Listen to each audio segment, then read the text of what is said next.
Maithili sweet షాప్కి పోయిన ఆ కాంట్రాక్ట్ మా స్వీట్ షాప్కే రావాలి. దేనికి? ఆ జడ్జి గారు తిని ఉరేసుకుని చావడానికా? నువ్వు నోర్మేరా భయ్యా, నీ బాధ నాకు అర్థమైంది.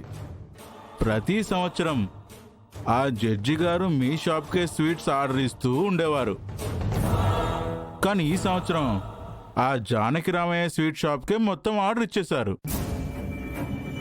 మేమిద్దరం ఏదో ఒకటి చేసి ఆర్డర్ మొత్తం మీ షాప్కే వచ్చేలా చేయాలి, అంతే కదా? అంతే. అవును, అలా గనక మీరు చేస్తే వచ్చిన ప్రాఫిట్లో 50% మీకు ఇస్తాం. సూపర్, ఈ డీల్ నాకు బాగా నచ్చింది. నేను బ్లాక్మెయిల్ చేస్తానా, కిడ్నాప్ చేస్తానా, మర్డరే చేసేస్తానా అనేది మీ ఇద్దరికి అనవసరం. ఏదో ఒకటి చేసి ఆ జడ్జి గారు మైథిలికి ఇచ్చిన స్వీట్ కాంట్రాక్టు మీ షాప్కి వచ్చేలా చేస్తాము. Thank you bro, love you. అసలు నువ్వు ఇంతకీ ఏం చేయబోతున్నావు బ్రో? కిడ్నాప్.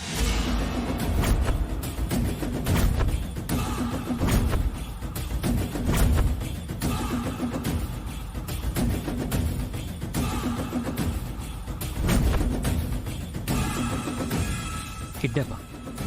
ఎవరిని కిడ్నాప్ చేస్తున్నావు బ్రో? మైథిలినా? భయ్యా, నీ కళ్ళు మొత్తం మైథిలి మీదనే ఉన్నట్టున్నాయి.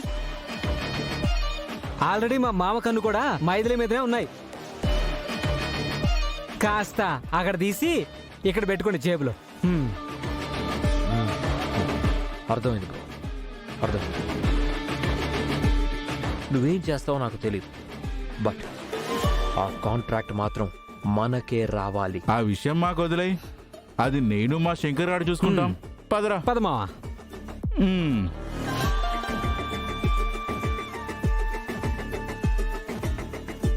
ఆ కాంట్రాక్ట్ జానకమ్మకి వెళ్ళకూడదు. ఒకవేళ వెళ్ళినా వాళ్ళు అడిగిన సమయానికి డెలివరీ ఇవ్వకూడదు. ఇచ్చిన ఆ స్వీట్లు టేస్ట్గా ఉండకూడదు. అర్థమైందమ్మా. 2 idiots వెళ్ళారు కదా, వాళ్ళు ఏదో ఒకటి చేసి ఆ కాంట్రాక్ట్ మనకొచ్చేలా చేస్తారు. Be cool. పోయిన నగలు ఎక్కడున్నాయా అని వెతుకుతున్నానండి. పిచ్చి మైథిలి, ఇంట్లో ఉన్న నగలు దొరుకుతాయి కానీ దొంగతనం చేసిన నగలు ఎలా దొరుకుతాయి చెప్పు? నిజమేనండి, కానీ ఆ నగలు దొరికేంత వరకు నాకు మనశ్శాంతి ఉండదండి. ప్లీజ్ బంగారం, నువ్వు టెన్షన్ పడకు. అవసరమైతే అచ్చుగుద్దినట్టు అలాంటి నగలే చేయించి అమ్మకిచ్చేద్దాం.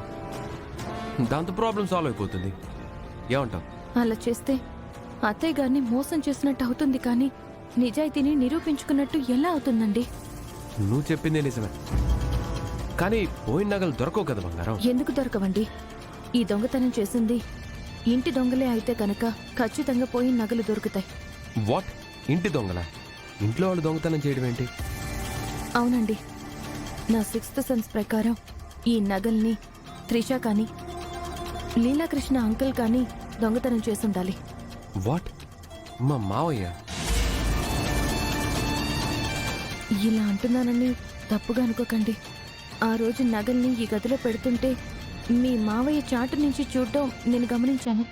ఏంటి? నువ్వు నగల్ని షెల్ఫ్లో దాస్తున్నప్పుడు మావయ్య వచ్చి చూశాడా?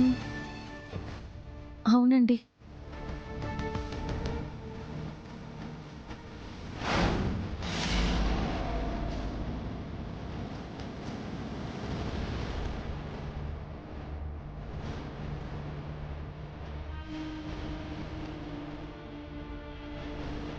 ఆయన మనసులో ఎలాంటి దురుద్దేశం లేకపోతే నేను నగలు దాచేటప్పుడు ఎందుకొచ్చి చూసినట్టు? నేను తిరిగి చూడగానే దొంగలాగా ఎందుకు దాక్కున్నట్టు? మీరే చెప్పండి. చూడు మైథిలి, ఆయన ఆ రోజు చాటు నుంచి ఎందుకు చూశాడో నాకు తెలియదు, కానీ మావైతే దొంగతనం చేసే అంత చీప్ క్యారెక్టర్ కాదని నా నమ్మకం. సరే, మీ నమ్మకం కరెక్టు, నా నమ్మకం కరెక్టు ఇంకాసేపట్లో తేలిపోతుంది. అవునత్తయ్య గారు, మానవతా దృక్పథంతో మన ఇంటి కోడలన్న జాలి దయతో తనకి కొంత సమయం ఇచ్చాం. అది కూడా ఇంకాసేపట్లో పూర్తయిపోతుంది. ఈ లోపల తను నిజం నిరూపించలేదో పుట్టింటికి పంపించక తప్పదు.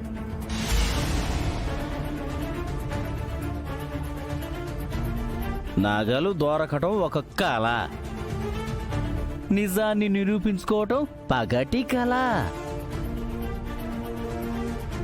కాబట్టి మాటలతో టైం వేస్ట్ చేయకుండా మైథిలి రాగానే ఇచ్చిన మాటకి కట్టుబడి పుట్టింటికి పొమ్మని చెప్పేద్దాం.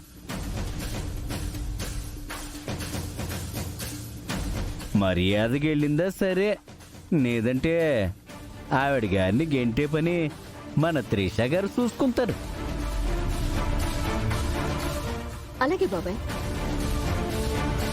మైథిలికి అత్తగారింట్లో ఇదే చివరి రోజు.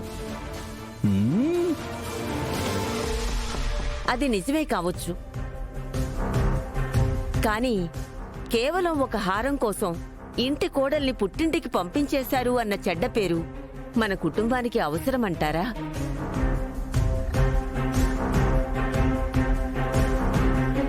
అత్తయ్యగారు, ఇలా జాలిపడి వదిలేస్తే ఇవాళ హారం పోయింది, రేపొద్దున్న ఇంతకంటే విలువైన వస్తువులు, ఆస్తులు పోవచ్చు. అప్పుడు కూడా ఇలాగే మాట్లాడతామా? నిజమే సుహాసిని, కానీ ఆ అమ్మాయిని పుట్టింటికి పంపించేస్తే మన ఉత్తమ్ ఏమైపోతాడోనని భయమేస్తోంది.